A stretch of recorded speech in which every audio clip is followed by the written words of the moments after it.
আসসালামু আলাইকুম, সবাই কেমন আছেন? আলহামদুলিল্লাহ আমি ভালো আছি। তো আজকে আমি আপনাদেরকে গরুর মাংসের আচার বানিয়ে দেখাবো।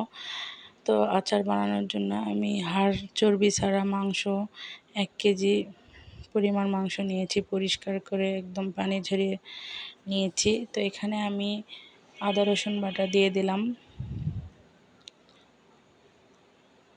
তারপর এখানে আমি আস্তে আস্তে সব মশলাগুলো দিয়ে দেবো। ধনিয়ার গুঁড়া দিয়ে দিলাম। তারপর এখানে আমি গরম মশলার গুঁড়া, মরিচের গুঁড়া, হলুদের গুঁড়া, পরিমাণ মতো লবণ, সব কিছু আমি আস্তে আস্তে এক এক করে দিয়ে দিচ্ছি। গরুর মাংসের আচার খেতে আসলেই সুস্বাদু, না বানাইলে আমরা বুঝতে পারবো না। তো আমার সবসময় এই গরুর মাংসের আচারটা ভালো লাগে, এই জন্য আমি এটা বাসায় বানাই সবসময়। বাচ্চারা অনেক পছন্দ করে। এই যে আমি সব মশলাগুলো একবারে দিয়ে দিচ্ছি। তারপর এখানে আমি সরিষার তেল ইউজ করব।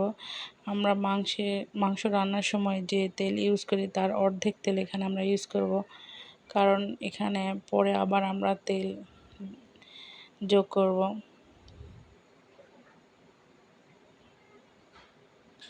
তো এই যে আমি এখন এগুলো হাত দিয়ে সুন্দর করে মেখে নিব।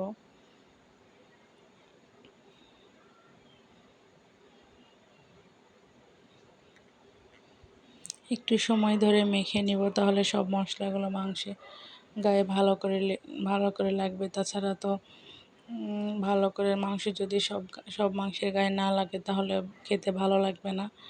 তো আমি সব উপকরণ দিয়ে মাংসগুলো হাত দিয়ে ভালোভাবে মেখে নিচ্ছি, যেন সব মশলাগুলো সুন্দরভাবে মাংসের গায়ে লেগে যায়।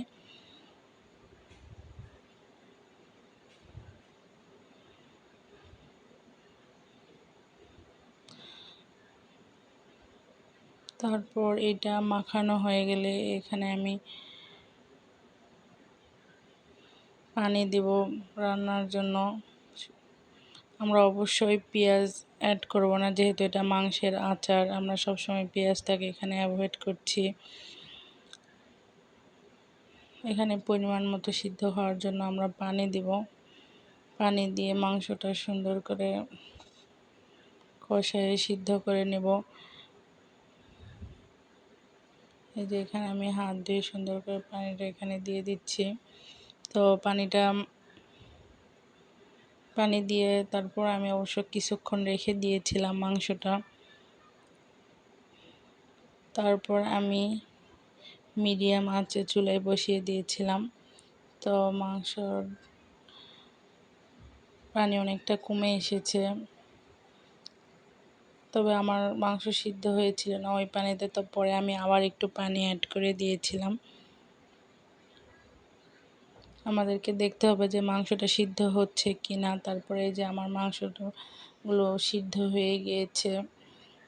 সিদ্ধ হওয়ার পর মাংসের কালার এরকম আসছে। তারপর আমি একটা প্যানে একটা মশলা বানিয়ে নিচ্ছি। এখানে আমি শুকনো মরিচ, সরিষা 2 চামচ, শুকনো মরিচ 8-10টা, তারপর এখানে আমি পাঁচফোড়ন, এগুলো দিয়ে লো মিডিয়াম আঁচে ভেজে নিব।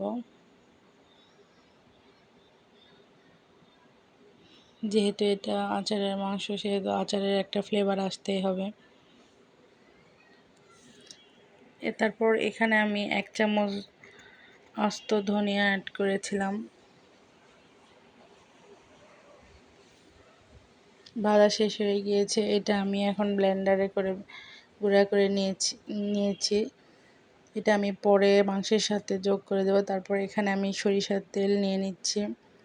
আমি এখানে যে সরিষার তেলটা নিচ্ছি, এটা পরে আমার মনে হয়েছিল যে কম মনে হয়েছে, এর চেয়ে আপনারা আরেকটু বেশি করে নেবেন। তেলটা গরম হওয়ার পর এখানে আমি আবার কয়েকটা শুকনো মরিচ দিয়ে দিলাম। তারপর এখানে আমি রসুন রসুন আমি এখানে পরিষ্কার করে রেখেছিলাম। এই যে একটা একটা কোষ নিয়ে সুন্দর করে রসুনটা আমি ছোকলাগুলো উঠায় রেখেছিলাম। আচারি মাংস যেহেতু সেহেতু রসুন তো থাকতেই হবে। এখানে আমি রসুন দিলাম। তারপর এখানে আমি রসুনটাকে কষায় নেওয়ার জন্য এখানে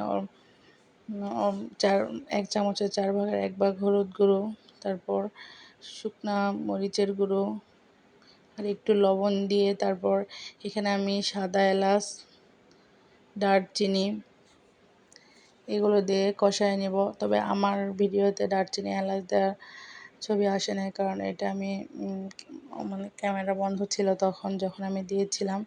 এগুলো দিয়ে আমি 3-4 মিনিট এটা কষায় নেব।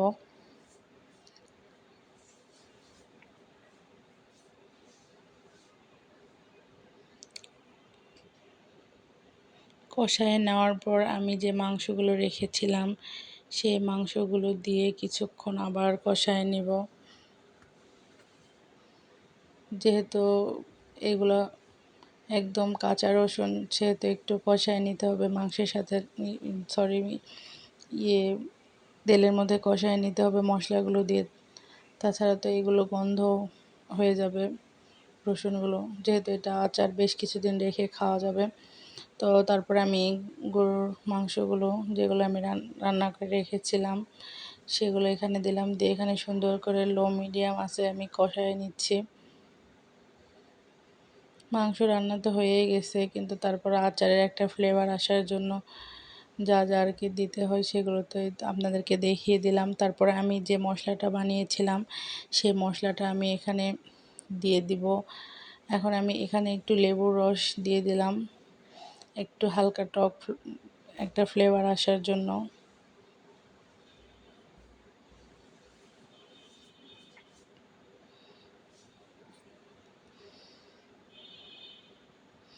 এই যে দেখেন আমি মশলাগুলো একটু আধা ভাঙা করে মানে গুঁড়োটা করেছিলাম, একদম মিহি গুঁড়া না।